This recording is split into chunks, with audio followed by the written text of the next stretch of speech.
തിരുവനന്തപുരത്തെ M P കൂടിയായിട്ടുള്ള Sasi തരൂരിന്റെ ചില പ്രസ്താവനകൾ അത് കോൺഗ്രസിന് ഒരു തിരിച്ചടിയായി മാറുന്നുണ്ടോ? കോൺഗ്രസിനുള്ളിൽ അതൊരു പ്രതിസന്ധി സൃഷ്ടിക്കുന്ന ഒരു സാഹചര്യം ഉണ്ടാകും, പ്രത്യേകിച്ച് ഈ തെരഞ്ഞെടുപ്പ് അടുത്തിരിക്കുന്ന സമയത്ത്? ഒന്ന് ഇലക്ഷനെ ബാധിക്കുന്നു.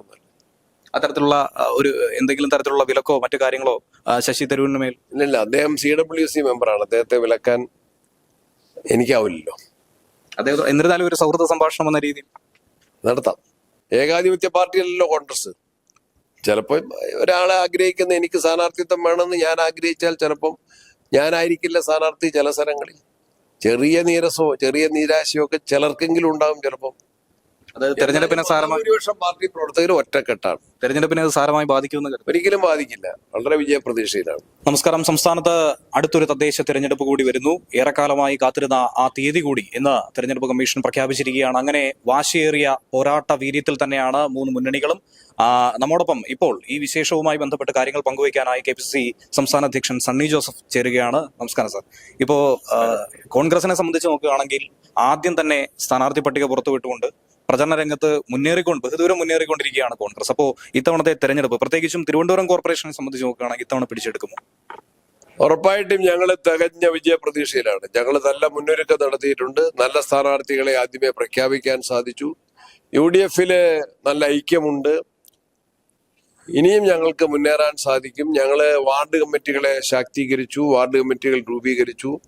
വാർഡ് കമ്മിറ്റികളുടെ നേതൃത്വത്തിൽ ഭവന സന്ദർശനം നടത്തി, പ്രവർത്തനത്തിനാവശ്യമായ ഫണ്ട് സമാഹരിച്ചു, നല്ല സ്ഥാനാർത്ഥികളെ നിശ്ചയിച്ചു. ഗവൺമെന്റിന്റെ ജനദ്രോഹ നയങ്ങൾ തുറന്നു കാട്ടുന്ന ലഘുലേഖകൾ എല്ലാ വീടുകളിലും എത്തിച്ചു.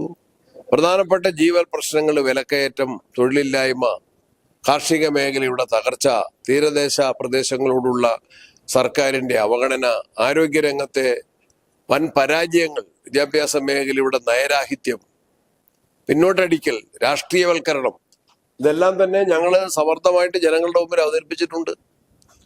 അതിന്റെ ഭാഗമായിട്ട് തന്നെ നല്ല സ്ഥാനാർത്ഥികളെ നിശ്ചയിച്ചിട്ടുണ്ട്. നല്ല ഐക്യത്തോടെ കോൺഗ്രസ് പാർട്ടിയും UDF-ഉം മുന്നേറുകയാണ്. തികഞ്ഞ വിജയപ്രതീക്ഷയാണ് ഈ എല്ലാ കാരണങ്ങൾ കൊണ്ടും ഞങ്ങൾക്കുണ്ട്. അത്തരത്തിൽ പറയുമ്പോഴും കോൺഗ്രസിനുള്ളിൽ ഇപ്പോൾ പലതരത്തിലുള്ള പിടലപ്പിണക്കം ഉണ്ടെന്നുള്ള വാർത്തകൾ ഇതിനോടകം തന്നെ പുറത്തു വരുന്നുണ്ട്. പലയിടത്തെയും സ്ഥാനാർത്ഥികൾ പലരെയും നിശ്ചയിക്കാത്തത് കൊണ്ട് പല പ്രവർത്തകരും പലതരത്തിലുള്ള പിണക്കങ്ങളിലും ഇത്രയേറെ മുന്നൊരുക്കം നടത്തി ഇത്ര ഐക്യത്തോടെ പോയ ഒരു ചരിത്രമില്ല ഒരു ഇലക്ഷനിലും. പിന്നെ ചെറിയ ചെറിയ ചിലപ്പം ജനാധിപത്യ പാർട്ടിയല്ലേ, ഏകാധിപത്യ പാർട്ടിയല്ലല്ലോ കോൺഗ്രസ്. ചിലപ്പോൾ ഒരാളെ ആഗ്രഹിക്കുന്ന എനിക്ക് സ്ഥാനാർത്ഥിത്വം വേണമെന്ന് ഞാൻ ആഗ്രഹിച്ചാൽ ചിലപ്പം ഞാനായിരിക്കില്ല സ്ഥാനാർത്ഥി. ചില സ്ഥലങ്ങളിൽ ചെറിയ നീരസോ ചെറിയ നിരാശയോ ഒക്കെ ചിലർക്കെങ്കിലും ഉണ്ടാകും. ചിലപ്പം അത് തെരഞ്ഞെടുപ്പിനെ സാരമായി ഭൂരിപക്ഷം പാർട്ടി പ്രവർത്തകർ ഒറ്റക്കെട്ടാണ്. തെരഞ്ഞെടുപ്പിനെ അത് സാരമായി ബാധിക്കുമെന്ന് ഒരിക്കലും ബാധിക്കില്ല. വളരെ വിജയപ്രതീക്ഷയിലാണ്. അതുപോലെ തന്നെ തിരുവനന്തപുരം കോർപ്പറേഷന്റെ കാര്യം പ്രധാനമായി പറയുകയാണെങ്കിൽ LDF ആണ് ഏറെക്കാലമായി അവിടെ ഭരിക്കുന്നത്. BJP വലിയൊരു പ്രതീക്ഷയോടുകൂടി തന്നെയാണ് തിരുവനന്തപുരത്ത് സ്ഥാനാർത്ഥികളെ പ്രഖ്യാപിച്ചിരിക്കുന്നത്. മുൻ DGP ഉൾപ്പെടെ മത്സരരംഗത്തേക്ക് കടന്നു വരികയാണ്. എങ്ങനെയാണ് കോൺഗ്രസ് അതിനെ നോക്കിക്കാണുന്നത്?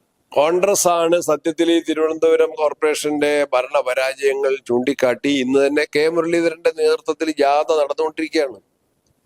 കഴിഞ്ഞ ഒരാഴ്ചയായിട്ട് ഈ കാര്യങ്ങള് കോർപ്പറേഷന്റെ അകത്തും പുറത്തും ഇവിടുത്തെ അഴിമതി ഭരണം, അതുപോലെ തന്നെ സ്വജനപക്ഷപാതം, നിയമനത്തിലെ അപാകതകൾ, അതെല്ലാം കോൺഗ്രസ് ആണ് ഉയർത്തിയിട്ടുള്ളത്. ഒരു ബദൽ ശക്തിയായിട്ട് ഇന്ത്യൻ നാഷണൽ കോൺഗ്രസ് വരും, UDF വരും. അതിന് പ്രാപ്തരായിട്ടുള്ള സ്ഥാനാർത്ഥികളെ, പരിചയസമ്പന്നരായ യുവാക്കളെ ഉൾപ്പെടെയുള്ള നല്ല സ്ഥാനാർത്ഥികളെ നിർത്തിയിട്ടുണ്ട്. നല്ല വിജയപ്രതീക്ഷയിൽ തന്നെയാണ്. തികഞ്ഞ വിജയപ്രതീക്ഷയിൽ മുന്നോട്ട് പോകുമ്പോഴും തിരുവനന്തപുരത്തെ MP കൂടിയായിട്ടുള്ള ശശി തരൂരിന്റെ ചില പ്രസ്താവനകൾ അത് കോൺഗ്രസിന് ഒരു തിരിച്ചടിയായി മാറുന്നുണ്ടോ? കോൺഗ്രസിനുള്ളിൽ അതൊരു പ്രതിസന്ധി സൃഷ്ടിക്കുന്ന ഒരു സാഹചര്യം ഉണ്ടാകും, പ്രത്യേകിച്ച് ഈ തെരഞ്ഞെടുപ്പ് അടുത്തിരിക്കുന്ന സമയത്ത്? ഒന്ന് ഇലക്ഷനെ ബാധിക്കുന്നു.